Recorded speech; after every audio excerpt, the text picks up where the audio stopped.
The great hall of the Hegemony Council stretched wide like a metal canyon. Hundreds of alien leaders sat in their floating chairs, their strange faces lit by blue light from the massive screens above them. Today, they would decide the fate of another world. Today, they would choose who lived and who died. Admiral Vexar stood tall on his 6 legs, his purple skin gleaming under the harsh lights. His 4 eyes watched the council members as they talked about their next target. The Caltharian Empire had won many battles for the hegemony. They were the best killers in space. "The 3rd planet of the Sol system," announced Council Leader Jexpol. His voice echoed through the hall like thunder. "Intelligence reports show a weak species. They call themselves humans. They have barely learned to travel between their own planets." Vexar listened as the reports played on the screens. Images of Earth appeared, a small blue and green world spinning slowly in the dark. The planet looked peaceful, almost pretty. But that would change soon.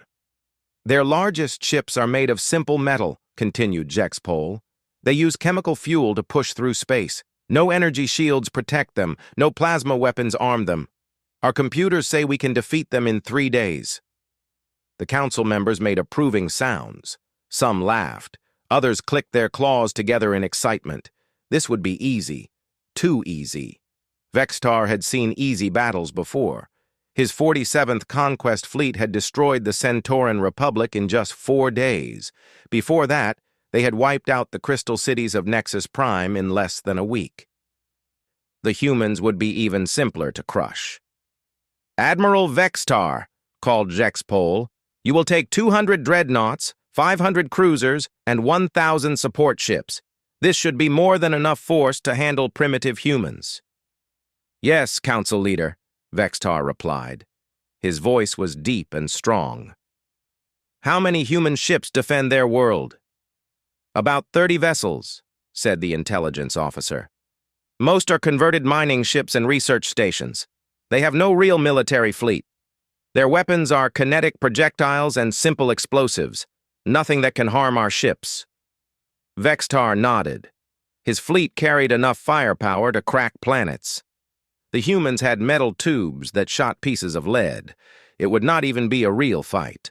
But something in the report caught his attention, a small detail that seemed strange. "Intelligence Officer Krelvan, what is this note about human surrender patterns?" The thin gray alien checked his datapad. "Ah, yes, Admiral. In their species history, humans have never surrendered to anyone. Not even to other humans. They fight until death in every recorded conflict." Never surrendered. Vexar found this hard to believe.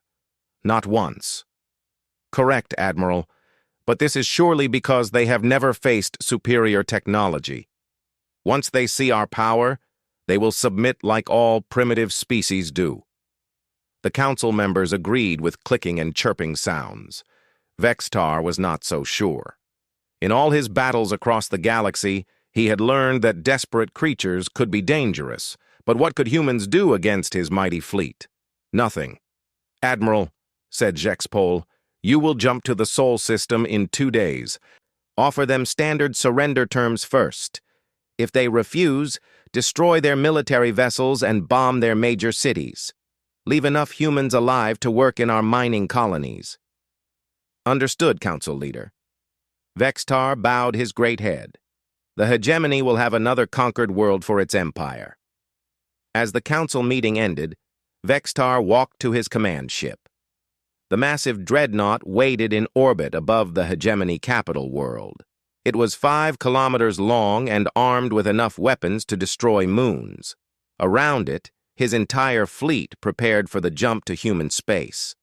Captain Dexmore, his second in command, met him at the ship's bridge. "Admiral, all vessels report ready for hyperspace jump. The navigation computers have plotted our course to Sol." "Good," said Vexar. "Tell me, Captain, what do you think of these humans?" Dexmore's 4 eyes blinked in confusion. "Think of them, Admiral. They are primitives. There is nothing to think about." "Perhaps you are right." Vexar looked at the star maps showing the path to Earth. But I have read their files carefully. These humans have been fighting each other for thousands of years. They know war very well. But their technology is so weak, Admiral. Our shields will stop anything they can shoot at us. Our weapons will cut through their ships like paper. This was true. Vexar knew his fleet could win easily, but something bothered him about the humans.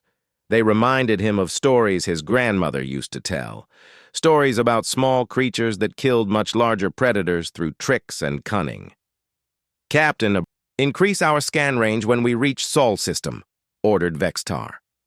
"I want to know about every human ship, every satellite, every piece of metal floating in space." "Yes, Admiral. But surely such caution is not needed against primitives." "Maybe not," said Vexar. "But my grandmother always said that the most dangerous prey looks harmless until it bites you." The fleet jumped into hyperspace with a flash of blue light. Behind them, the hegemony capital grew small and distant. Ahead lay the Sol system and the small blue world called Earth. In a few days, it would be another dead rock in the hegemony empire. Or so they thought. As the ships traveled through the twisted space between stars, Vexar read the human files again and again. These creatures had created terrible weapons to use against each other. They had split the atom and built rockets to touch space. They had even sent small robots to explore other worlds in their system. But most important, they had never given up. Not once in their entire history. Vexar tried to push these thoughts away. His fleet was unstoppable. His weapons could destroy continents. His shields could stop any attack. What could humans possibly do against such power? Soon he would find out. The Caltharian fleet dropped out of hyperspace at the edge of the Sol system like a storm cloud appearing in clear sky. 200 massive dreadnoughts hung in space like metal mountains. 500 cruisers spread out in perfect attack formation. 1,000 support ships moved into position behind them. Admiral Vexar stood on the bridge of his flagship, watching the sensor displays fill with information about the human system. What he saw made him almost feel sorry for the humans. Their defenses were even weaker than the intelligence reports had suggested. "Admiral," reported Captain Dexmore, "sensors show approximately 30 human vessels scattered throughout the system. Most appear to be near the outer planets. 15 ships are clustered around their home world." "Show me their positions," ordered Vexar. The main screen lit up with a map of the Sol system. Red dots showed where human ships waited. They were spread out in small groups with no clear defensive plan. It looked like they had panicked and scattered when the Caltharian fleet arrived. "Their largest vessel is only 800 meters long," continued Dexmore. "Our smallest cruiser is twice that size. Admiral, this will not even be a battle. It will be target practice." Vexar studied the human positions more carefully. Something felt wrong. The humans had to know they could not win. Why did they not run away? Why did they stay to fight a hopeless battle? "Communications Officer Yextel," called Vexar. "Open standard surrender channels. Use all 17 galactic languages. Give them one chance to submit peacefully." "Yes, Admiral." "Channels open." Vexar spoke into the communication system. His words would be translated and broadcast to every human ship in the system. "This is Admiral Vexar of the Caltharian Empire, acting for the Hegemony Council. You are completely surrounded and outgunned. Surrender now, and your species will be allowed to live as workers in our colonies. You have 1 standard hour to respond." They waited. The bridge was quiet, except for the soft humming of the ship's engines. Around them, the great fleet held position like sleeping giants ready to wake up and kill. Then the response came. It was not sent on proper galactic communication channels. Instead, it came as crude electromagnetic waves, old-fashioned radio signals that most civilized species had stopped using thousands of years ago. "Communications Officer, what are they saying?" asked Vexar. Yextel worked at his station, translating the primitive signals. "Admiral," a human voice says, "this is Admiral Sarah Chen of the United Earth Defense Force. Your vessels are trespassing in Sol System. Turn around and leave immediately, or we will consider your presence an act of war." The bridge erupted in laughter. The Caltharian officers clicked their claws and made chittering sounds of amusement. The humans thought they could threaten a hegemony fleet. It was like a tiny insect trying to scare a dragon. "Admiral Chen," Vexar said into the communicator, still chuckling, "you have 15 ships. We have 1,700. You have chemical weapons. We have plasma cannons that can crack moons. This is not a war. This is an execution. Surrender now or die." The human response came quickly. "Admiral Vexar, we have received your terms. Here is our answer." Suddenly, the human ships opened fire. Missiles launched from human vessels throughout the system. They were clearly chemical-powered rockets with explosive warheads, ancient technology that belonged in a museum.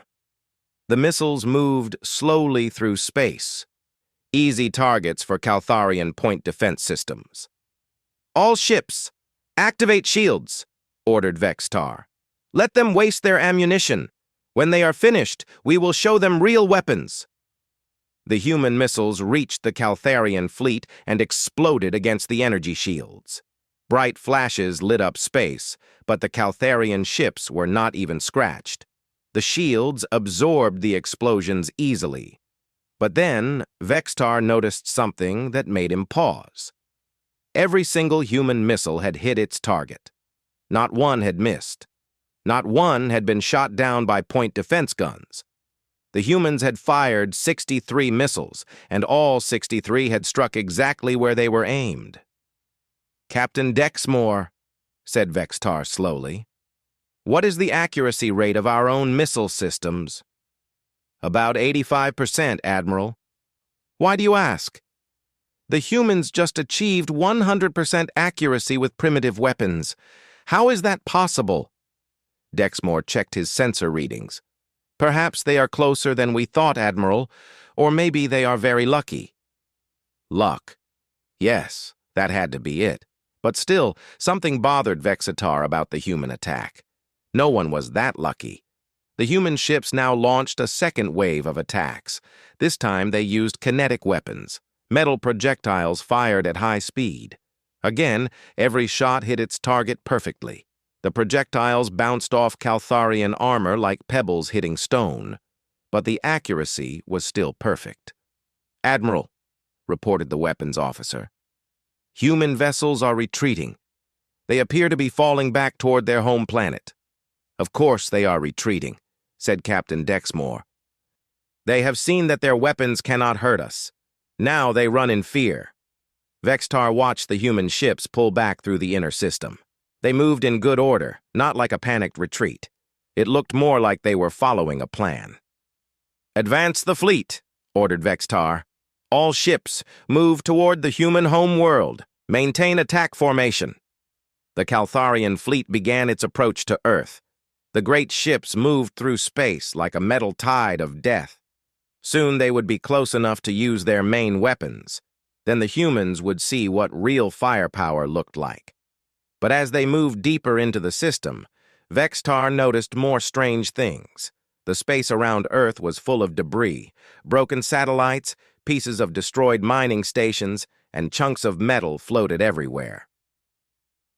It looked like the humans had been in a recent battle and had not cleaned up the wreckage.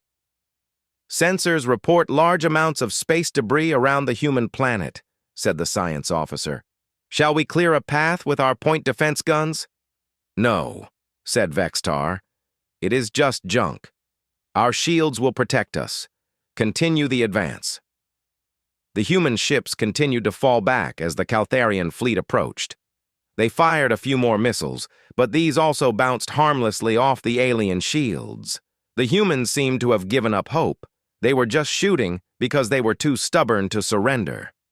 "Admiral," said Captain Dexmore, "we are now in optimal firing position. All main guns are charged and ready. Shall we begin the bombardment?" Vexar looked at the tactical display. His fleet was perfectly positioned around Earth. The human ships were scattered and defeated. In a few minutes, it would all be over. "Target their military vessels first," he ordered. "Then we will deal with their planet." "Yes, Admiral. All ships, prepare to fire on my command." Vexar felt a moment of regret. The humans had fought bravely, even though they had no chance. In another universe, he might have respected them. But this was war, and war had only one rule: the strong survived, and the weak died.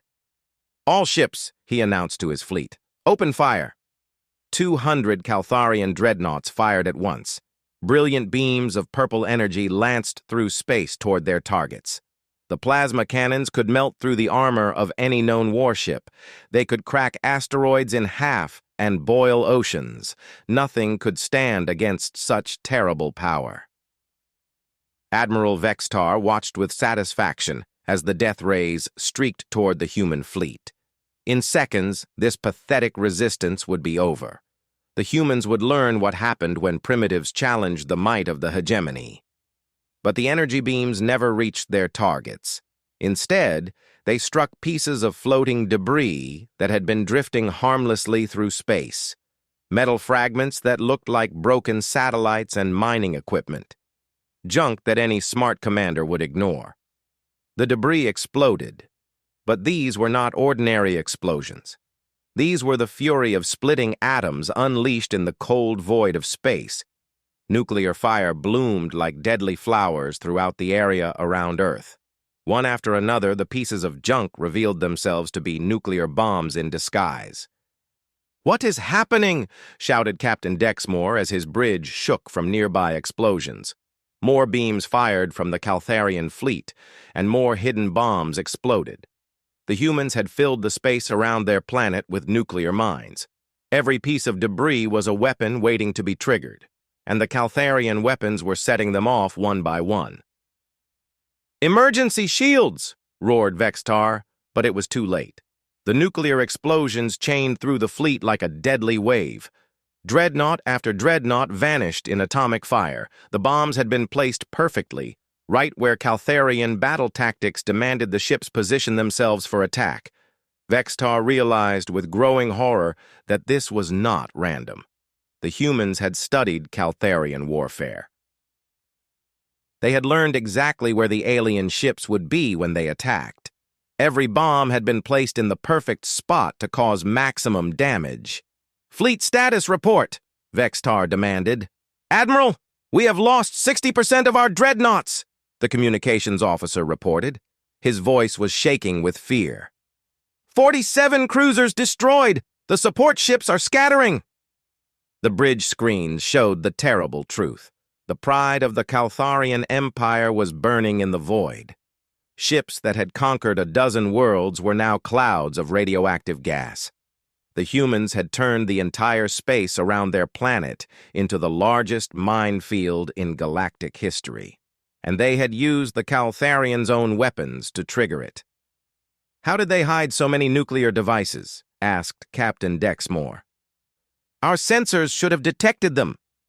The science officer checked his instruments with shaking hands. "Admiral, the bombs were disguised as space debris. Old satellites, broken mining equipment, destroyed space stations. Our computers classified them as harmless junk." "But nuclear weapons give off radiation signatures," protested Dexmore. "We should have seen them." "Not if they were not armed until now," realized Vexar.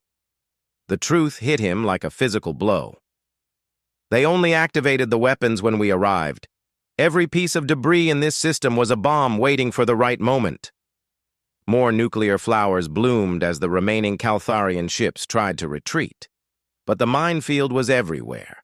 No matter which way they moved, their own energy discharges set off more hidden weapons.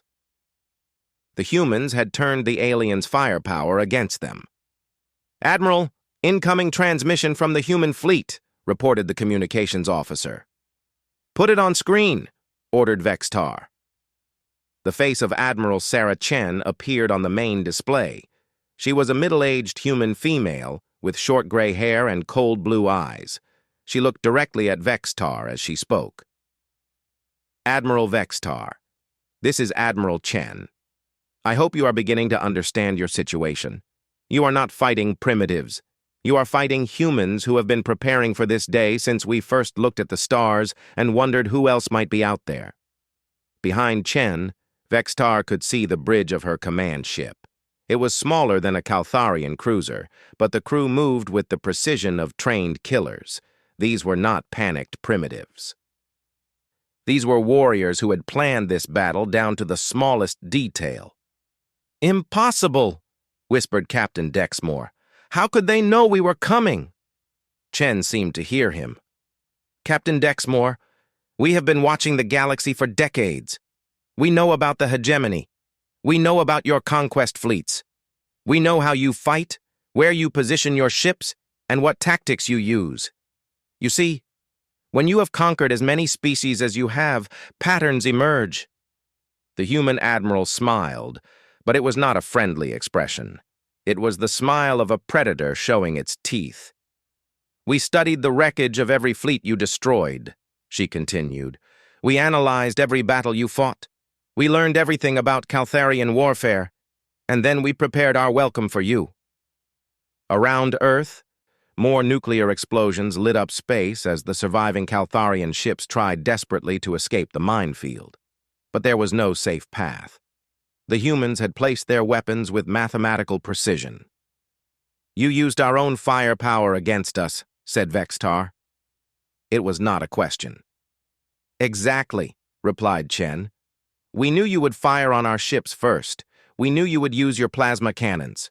We knew where you would position your fleet for maximum effectiveness, so we put nuclear mines in every location where your ships would be when you attacked." Vexar felt sick. His mighty fleet had walked into a trap so perfect it was like watching a machine work. Every move the Caltharians made had been predicted and prepared for. "The retreat," he said suddenly. "Your ships retreated to draw us deeper into the minefield." "Of course," said Chen. "We had to get you into the optimal position before we sprang the trap. Every human ship that fell back was following a carefully planned route. We led you exactly where we wanted you." The scale of the deception was staggering. The humans had not been fighting a hopeless battle. They had been executing a perfectly choreographed dance of death. Every missile they fired, every retreat they made, every seemingly desperate move had been part of a larger plan. "But your technology is primitive," protested Captain Dexmore. "Your weapons are weak. How could you plan something like this?" Chen's expression grew cold. "Captain, you made the same mistake that many others have made. You confused our tools with our intelligence. Yes, our technology is simpler than yours, but our minds work just fine." Another wave of nuclear explosions tore through the Caltharian formation. The communications officer reported more ship losses. What had been a proud conquest fleet was now a collection of burning wreckage. "You see," continued Chen, "while you were conquering the galaxy with superior firepower, we were learning. We studied every species you destroyed. We analyzed every tactic you used. We prepared for the day when you would come for us." Vexar looked at the tactical display. His fleet was shattered. Most of his ships were gone. The survivors were trapped in a minefield with no escape route. "What do you want?" he asked. Chen's smile grew wider. "Admiral Vexar, this is only the beginning. You thought you were hunting prey, but you made one crucial mistake." "What mistake?" "You assumed we were the prey. You never considered that we might be the hunters." The surviving Caltharian ships tried to regroup in the burning remains of their fleet. Admiral Vexar counted fewer than 600 vessels left from his original 1,700. The humans had destroyed over 1,000 ships without losing a single vessel of their own. But the minefield was not the end of the nightmare. It was just the beginning. "Admiral," reported the sensor officer, his voice shaking with fear. "New contacts emerging from Earth's shadow. Multiple human vessels approaching our position." How many? Demanded Vexar. 60. No, 80. Admiral, the count keeps climbing. They are dropping some kind of camouflage system. On the main screen, space around Earth seemed to shimmer and twist. What had appeared empty suddenly filled with human ships. But these were not the crude mining vessels and research stations they had seen before. These were something else entirely. The ships that emerged from hiding were sleek and deadly. Their hulls were dark metal that seemed to absorb light. Weapons ports opened along their sides like predator eyes, and they moved with a grace that no Caltharian vessel could match. "By the void," whispered Captain Dexmore. "Where did those come from?"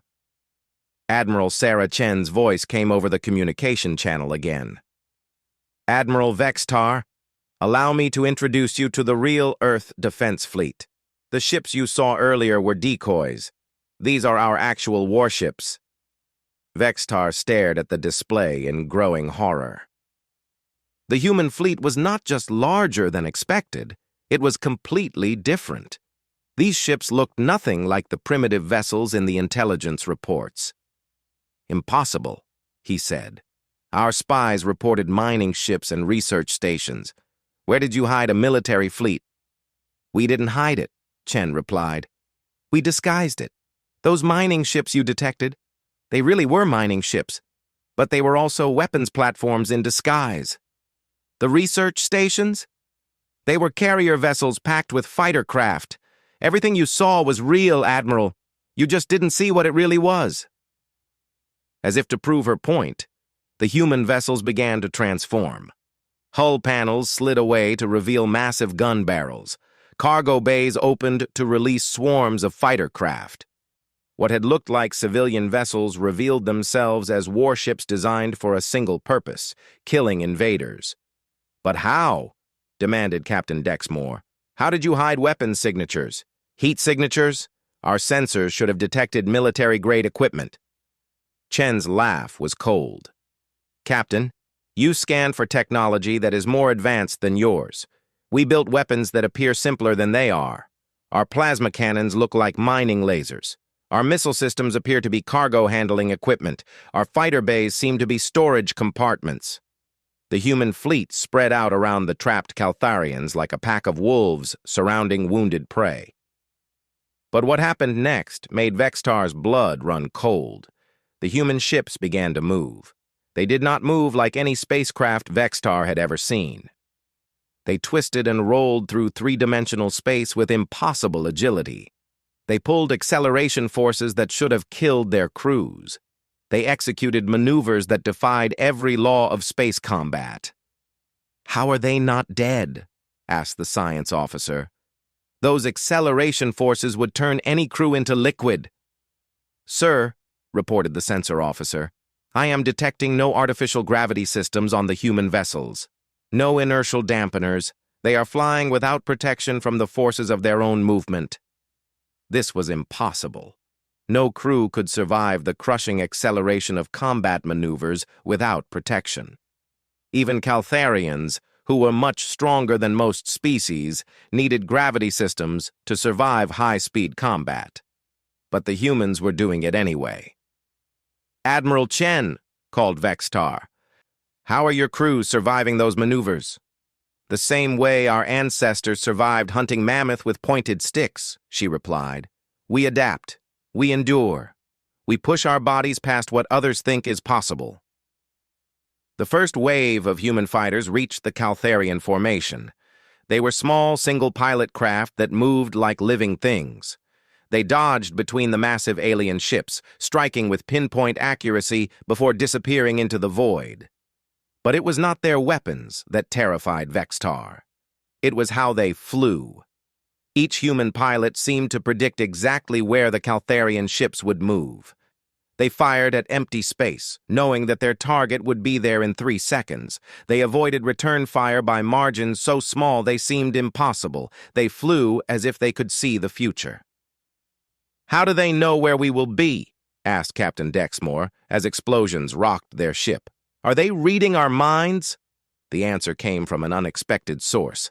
The ship's computer, analyzing the human attack patterns, provided a report that chilled every officer on the bridge. "Analysis complete," said the artificial voice. "Human pilots are not using targeting computers. They are manually calculating intercept courses using biological neural networks. Estimated processing speed exceeds our best military computers."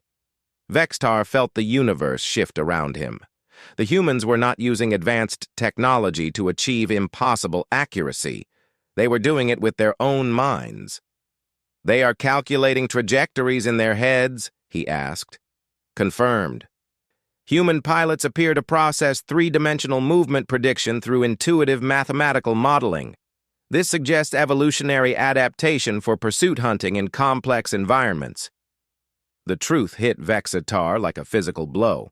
The humans were predators, not just in behavior but in biology. Their brains had evolved to track moving prey through three-dimensional space. What took Caltharian computers millions of calculations, human minds did naturally. More human ships closed in on the trapped fleet. They moved in coordinated patterns that seemed random but were clearly planned down to the smallest detail. Each ship knew exactly where every other ship would be at any moment. "Admiral," reported the communications officer, "we are receiving surrender demands from multiple human vessels. They want us to power down weapons and prepare to be boarded." "Surrender?" Vexar could hardly believe what he was hearing. The prey was demanding that the predator surrender. Admiral Chen's voice cut through the chaos.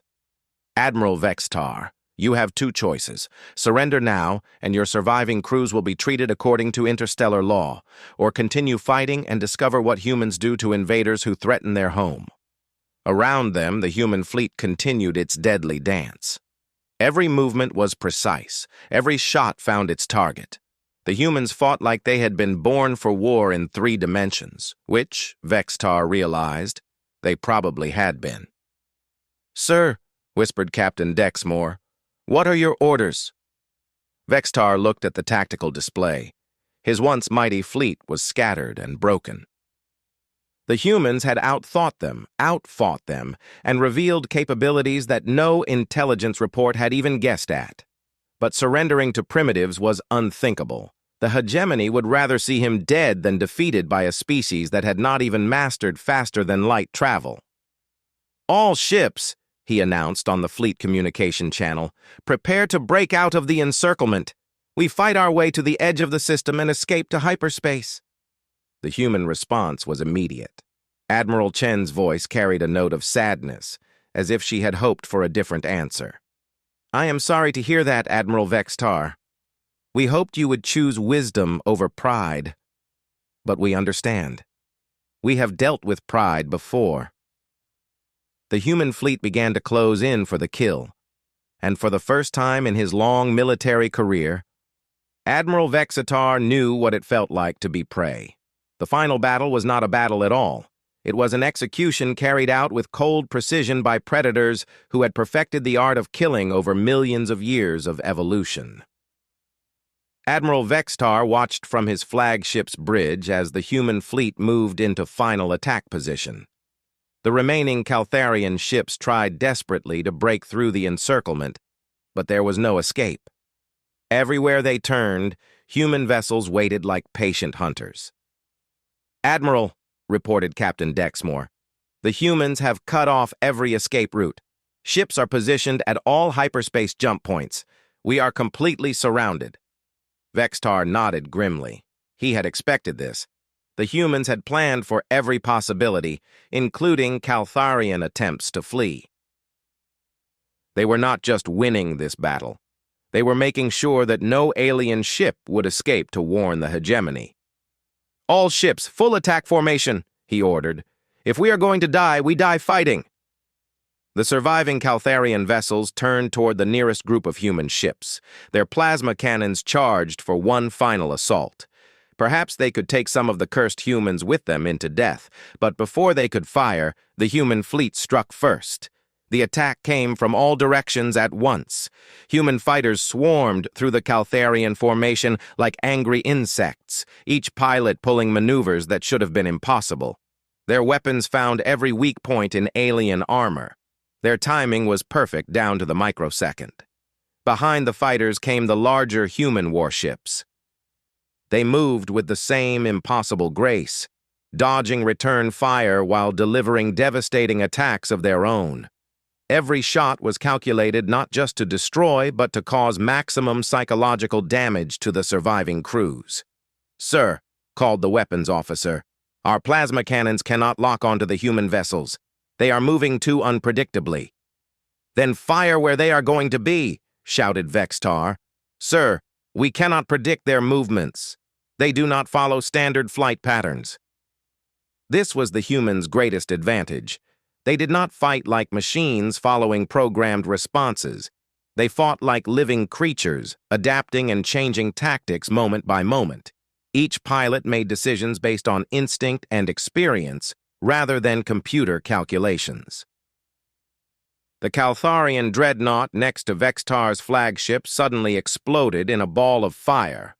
A human fighter had somehow penetrated its shields and delivered a precise strike to the reactor core. The ship that had once conquered worlds died in seconds. "How did that fighter get through our shields?" demanded Captain Dexmore.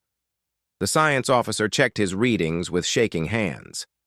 "Sir, the human pilot calculated the exact frequency rotation of our shield matrix and timed his attack to slip through during a microscopic gap in coverage." "That is impossible. Those calculations would take our best computers several minutes."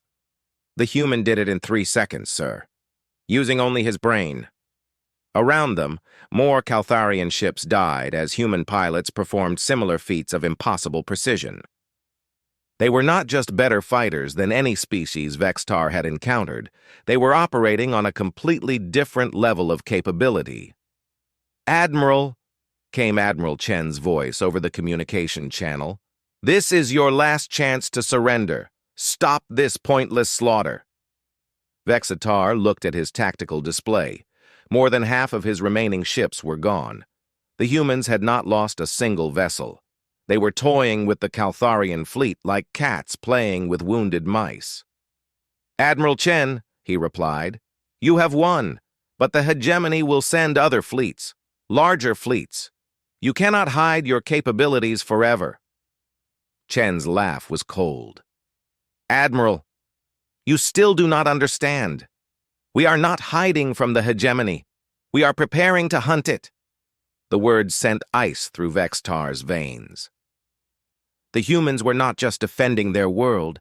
They were planning to attack the Galactic Empire that had conquered hundreds of species. "You are insane," he whispered. "The hegemony controls thousands of worlds, millions of ships.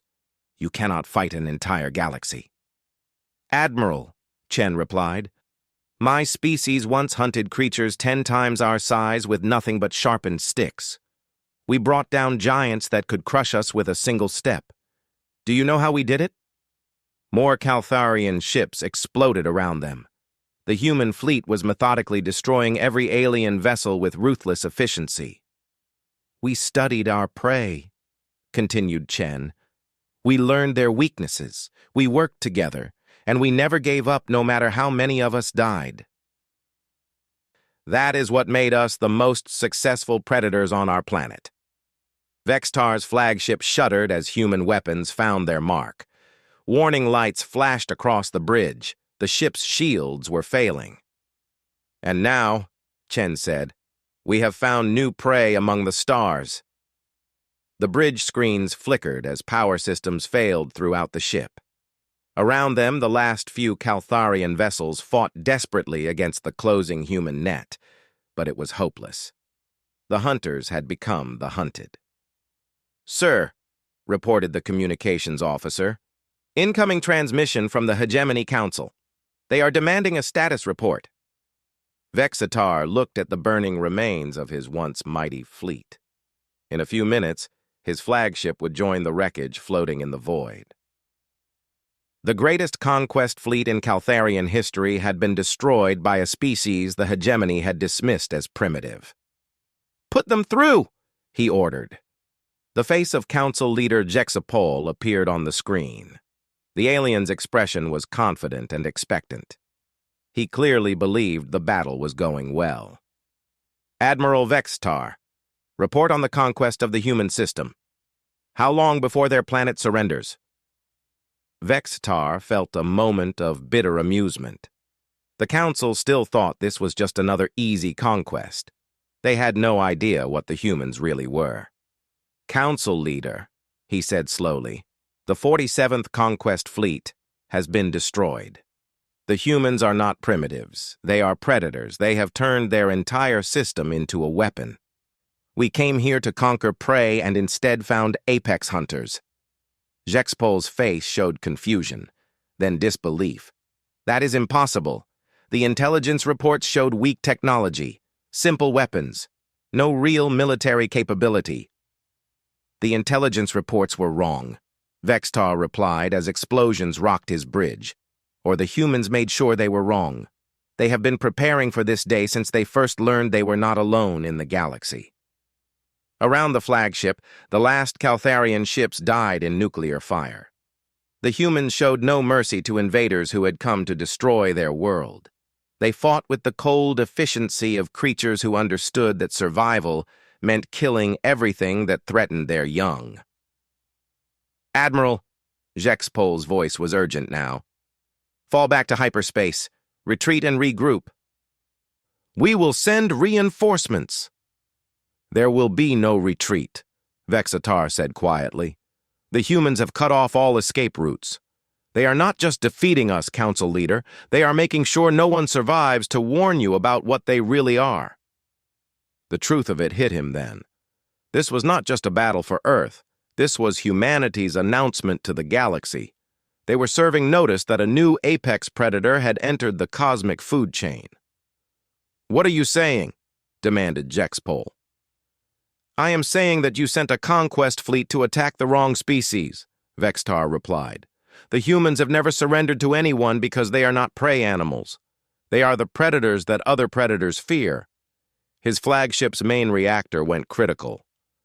Warning alarms screamed throughout the bridge as the ship began its final dive toward destruction.